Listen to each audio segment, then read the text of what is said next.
Hello guys, कैसे हैं आप। स्वागत है आप सबका मेरे चैनल पर। दोस्तों, MACD यानी कि moving average convergence divergence trading में यूज़ होने वाले सबसे ज़्यादा पॉपुलर टेक्निकल इंडिकेटर्स में से एक है। MACD यूज़ करने में सिंपल और फ्लेक्सिबल है और मार्केट ट्रेंड को आसानी से समझने में सहायता करता है। इसलिए यह नए और पुराने सभी तरह के ट्रेडर्स के लिए बहुत काम की चीज़ है। स्टॉक मार्केट के कई लोग इसे सबसे ज़्यादा विश्वसनीय और एफिशिएंट टेक्निकल टूल में से एक मानते हैं, क्योंकि ट्रेडिंग में मार्केट ट्रेंड को जानना पहली आवश्यकता है, क्योंकि पैसा तभी बनता है। गाइस, इस वीडियो में ना सिर्फ आप MACD को विस्तार से जानेंगे, बल्कि MACD की सुपर स्ट्रेटेजी भी सीखेंगे। तो आइए पहले जानते हैं MACD के बारे में। गाइस, MACD को गेराल्ड एप्पल ने 1979 में इन्वेंट किया था। MACD एक लैगिंग इंडिकेटर है, लेकिन इसमें लैगिंग और लीडिंग दोनों तरह के इंडिकेटर्स के गुण पाए जाते हैं। MACD इंट्राडे ट्रेडिंग के लिए ज़्यादा यूज़फुल नहीं है, लेकिन डेली, वीकली और मंथली प्राइस चार्ट्स पर इसे अप्लाई किया जा सकता है और अच्छे रिजल्ट्स पाए जा सकते हैं। तो MACD दो तरह की मूविंग एवरेजेस की कन्वर्जेंस और डाइवर्जेंस दिखाती है, जिससे हमें मार्केट के ट्रेंड का भी पता चलता है और किसी स्टॉक के ट्रेंड का भी पता चलता है।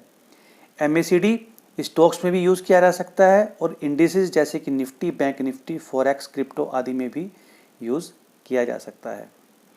तो सबसे पहले MACD इंडिकेटर को चार्ट पर कैसे लगाते हैं वो देखते हैं। तो गाइस, आपके सामने है जीरोधा का डिफ़ॉल्ट चार्ट। MACD लगाने के लिए चार्ट पर जाकर स्टडीज़ में MACD टाइप करना है, तो यहाँ नीचे MACD आ जाएगा। फिर MACD को क्लिक करेंगे तो वहाँ चार्ट पर नीचे प्लॉट हो जाएगा। उसकी सेटिंग्स में जाकर आप देख सकते हैं कि सभी EMAs यानी कि 12, 26, 9 दी गई हैं, जिसे हमें बदलने की ज़रूरत नहीं है, ये डिफ़ॉल्ट ही यूज़ होती हैं। अब नीचे आप देखेंगे कि MACD लाइन का डिफ़ॉल्ट कलर ब्लैक दिया गया है। इसे आप ब्लू या कुछ और भी कर सकते हैं। और सिग्नल लाइन का डिफ़ॉल्ट कलर रेड दिया गया है, इसे भी आप चाहे तो बदल सकते हैं। यदि आप ट्रेडिंग व्यू का चार्ट यूज़ करते हैं तो आपको इंडिकेटर्स में जाकर MACD सर्च करना होगा। यहाँ आपको नीचे MACD दिखाई देगा, जिसे आपको क्लिक कर देना है। क्लिक करते ही चार्ट के बॉटम में MACD प्लॉट हो जाएगा। उसकी सेटिंग्स में जाकर इनपुट्स में आप देख सकते हैं कि सभी EMAs यानी कि 12, 26, 9 दी गई हैं, जिसे हमें बदलने की ज़रूरत नहीं है, ये डिफ़ॉल्ट ही यूज़ होती हैं। सोर्स इसमें क्लोज दिया हुआ है, यानी कि इन मूविंग एवरेजेस में क्लोज प्राइस का डाटा यूज़ हुआ है, जैसा कि मैंने पहले बताया है। इसे भी आपको चेंज नहीं करना है। अब स्टाइल में देखेंगे कि MACD लाइन का डिफ़ॉल्ट कलर ब्लू दिया गया है और सिग्नल लाइन का डिफ़ॉल्ट कलर रेड दिया गया है।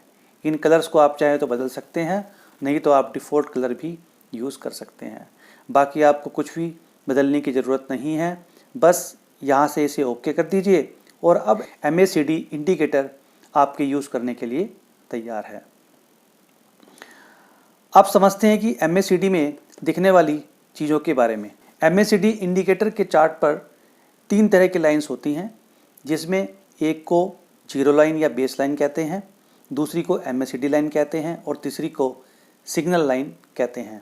चौथी चीज़ इसमें होती है इसका हिस्टोग्राम। तो इनको एक एक करके जानते हैं। सबसे पहले हम जानते हैं जीरो लाइन के बारे में।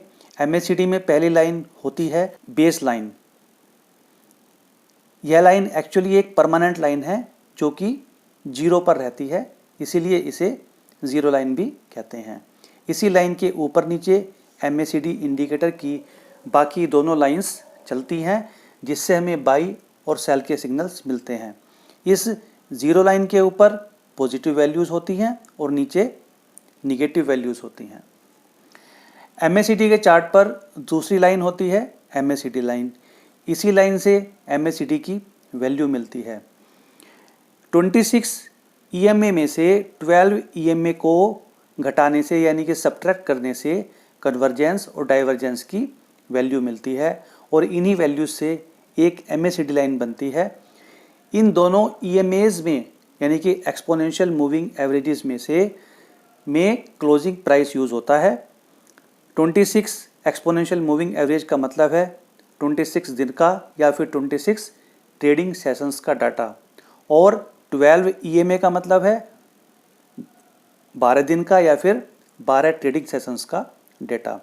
तो जब यह MACD लाइन बेस लाइन यानी कि जीरो लाइन के ऊपर जाती है तो इसका मतलब है वहाँ पर बाई करने की अपॉर्चुनिटी है, और जब यह MACD लाइन बेस लाइन के नीचे जाती है तो उसका मतलब है कि अभी सेल करने की अपॉर्चुनिटी है। MACD में जो तीसरी लाइन यूज़ होती है उसे कहते हैं सिग्नल लाइन।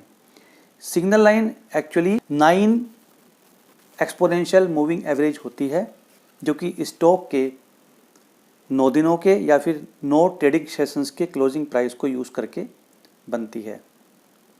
तो जब यह सिग्नल लाइन जीरो लाइन के ऊपर जाती है तो इसका मतलब है कि बाई करने की अपॉर्चुनिटी है, और जब यह सिग्नल लाइन जीरो लाइन के नीचे जाती है तो सेल करने की अपॉर्चुनिटी है। MACD का चौथा कंपोनेंट है हिस्टोग्राम, जो कि जीरो लाइन के ऊपर आप और नीचे रेड और ग्रीन कलर में बार्स के रूप में दिखाई देता है। यह MACD लाइन और सिग्नल लाइन के बीच का डिफरेंस बताता है। तो जब MACD की blue line signal red line को क्रॉस करके ऊपर होती है तो हिस्टोग्राम जीरो लाइन के ऊपर होता है। इसका मतलब है कि मोमेंटम पॉजिटिव है, और जब ब्लू लाइन रेड लाइन के नीचे होती है तो हिस्टोग्राम जीरो लाइन के नीचे होता है। इसका मतलब होता है कि मोमेंटम निगेटिव है। तो गाइज ये था MACD के कंपोनेंट्स के बारे में। अब हम सीखेंगे कि MACD काम कैसे करता है। MACD लाइन और सिग्नल लाइन के एक दूसरे के पास आने को कन्वर्जेंस कहते हैं, और जब ये लाइनें एक दूसरे से दूर जाती हैं तो उसे हम डाइवर्जेंस कहते हैं। MACD में दो तरह का क्रॉसओवर होता है। पहले तरह का क्रॉसओवर इस तरह से है, यहाँ चार्ट में आप देखेंगे कि बीच में जीरो लाइन है। तो जब MACD लाइन और सिग्नल लाइन इस जीरो लाइन को ऊपर या नीचे क्रॉस करती हैं तो हमें बाई और सेल के सिग्नल्स मिलते हैं। तो जब दोनों लाइंस यानी कि MACD लाइन और सिग्नल लाइन इस जीरो लाइन को नीचे से क्रॉस करके ऊपर पॉजिटिव वैल्यूज़ के एरिया में जाती है तो इसका मतलब है कि स्टॉक का मोमेंटम बुलिश है और यहाँ हम बाई कर सकते हैं। जितनी ज़्यादा पॉजिटिव वैल्यू पर दोनों लाइंस होती हैं उतना ही ज़्यादा बुलिश मोमेंटम को स्ट्रॉन्ग माना जाता है।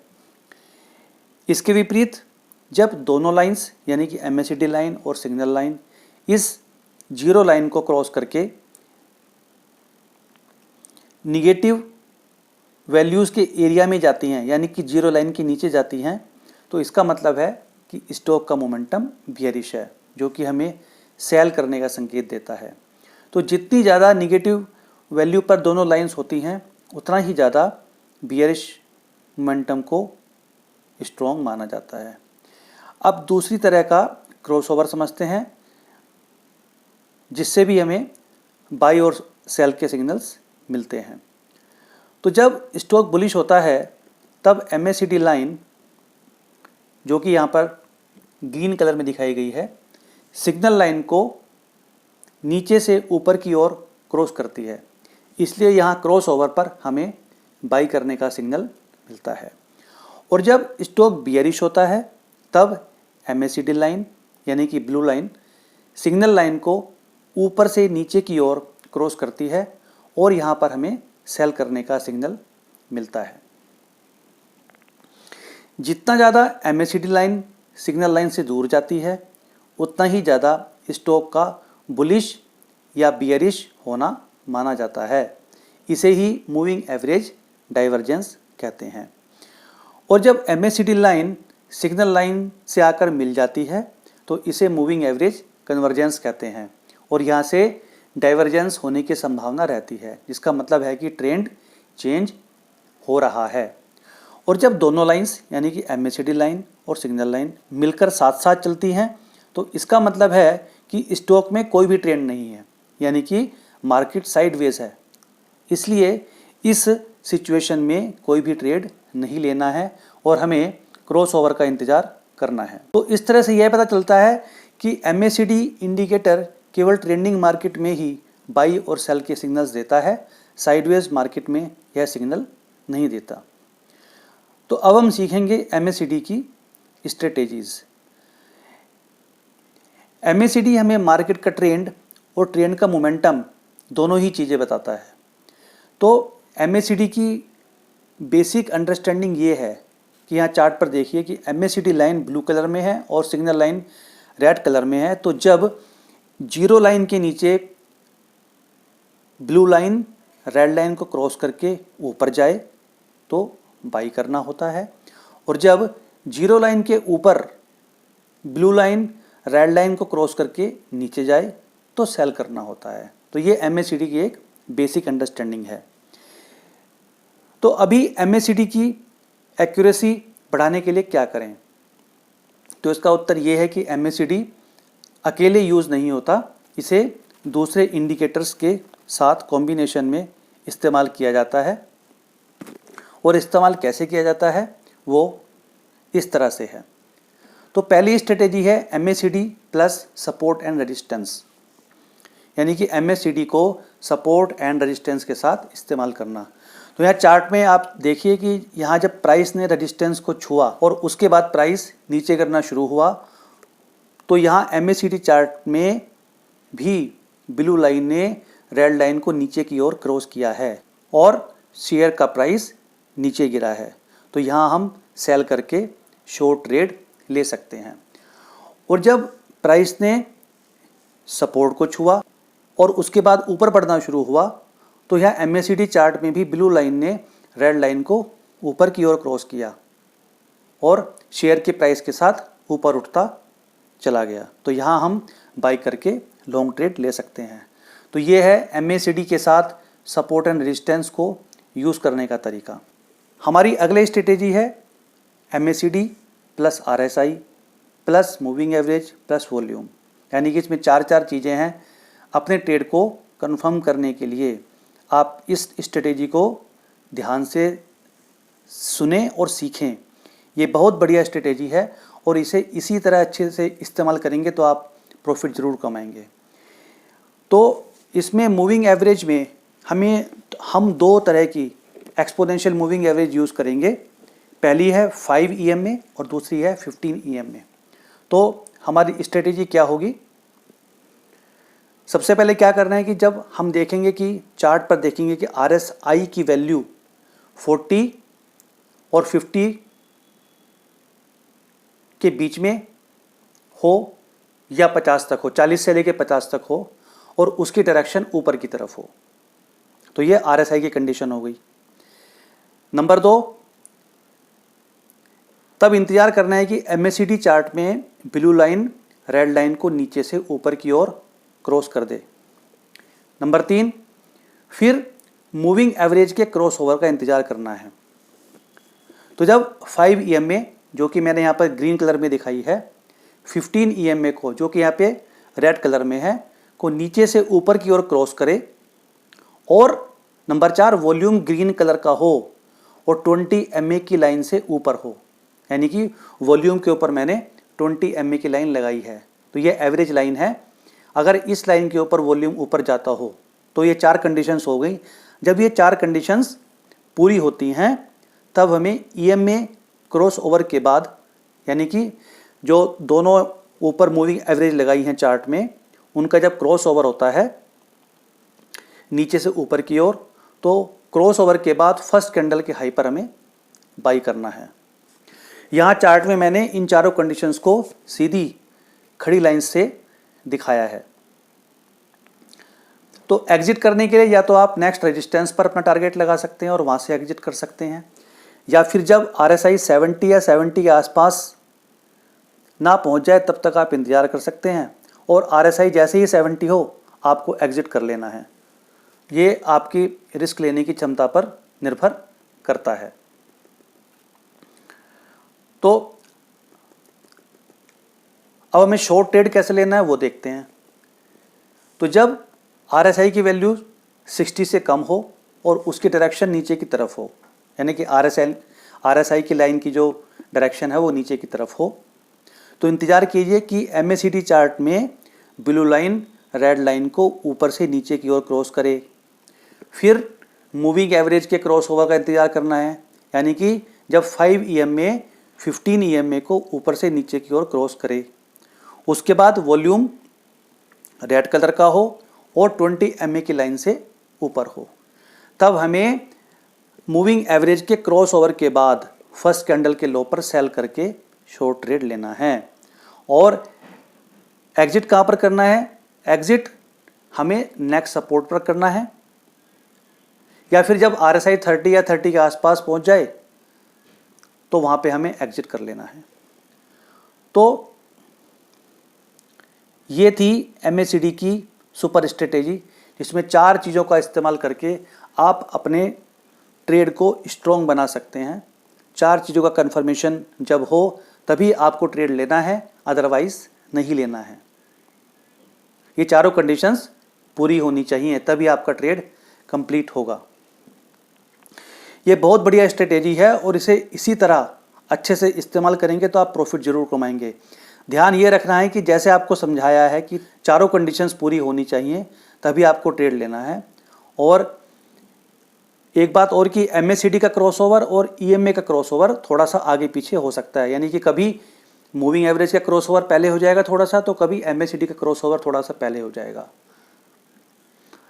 लेकिन एक बात करीब करीब पक्की है कि जब EMA का यानी कि मूविंग एवरेजेस का क्रॉसओवर होता है तब RSI 50 के आसपास होती है। आप खुद चार्ट पर देखिएगा, आपको दिखाई दे जाएगा। तो आप इस स्ट्रेटेजी को चार्ट पर लगाकर इसकी बैक टेस्टिंग भी कीजिए और उसके बाद पेपर ट्रेडिंग कीजिए। और जब आप श्योर हो जाएं कि हाँ ये काम करती है तो उसके बाद आप पैसे लगाइए। एक बात और कि टाइम फ्रेम जितना बड़ा होगा उतनी ही एक्यूरेसी ज़्यादा होगी। स्विंग ट्रेड के लिए यानी कि पोजिशनल ट्रेडिंग के लिए आप 1 डे का टाइम फ्रेम यूज़ करें, इंट्राडे में आप 15 मिनट का टाइम फ्रेम यूज़ कर सकते हैं। तो आपको समझना ये है कि कोई भी टेक्निकल टूल मार्केट ट्रेंड की भविष्यवाणी नहीं कर सकता, ये केवल आपको संभावनाएं बताते हैं। ट्रेंडिंग मार्केट में MACD बहुत अच्छे सिग्नल्स देता है, लेकिन साइडवेज मार्केट में यह कोई सिग्नल नहीं देता। वहाँ पर दोनों लाइन साथ साथ चलती हैं, जो कि इस बात का संकेत है कि अभी ट्रेड लेने में खतरा है।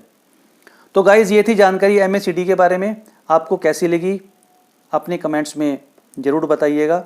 अगर वीडियो अच्छा लगा हो तो प्लीज़ वीडियो को लाइक और मेरे चैनल को सब्सक्राइब जरूर कीजिए, क्योंकि मेरे चैनल पर आप सीख सकते हैं पूरा टेक्निकल एनालिसिस और सभी इंडिकेटर्स और स्ट्रेटेजीज़ बिल्कुल इसी तरह आसान तरीके से। थैंक यू, मिलते हैं अगली वीडियो में।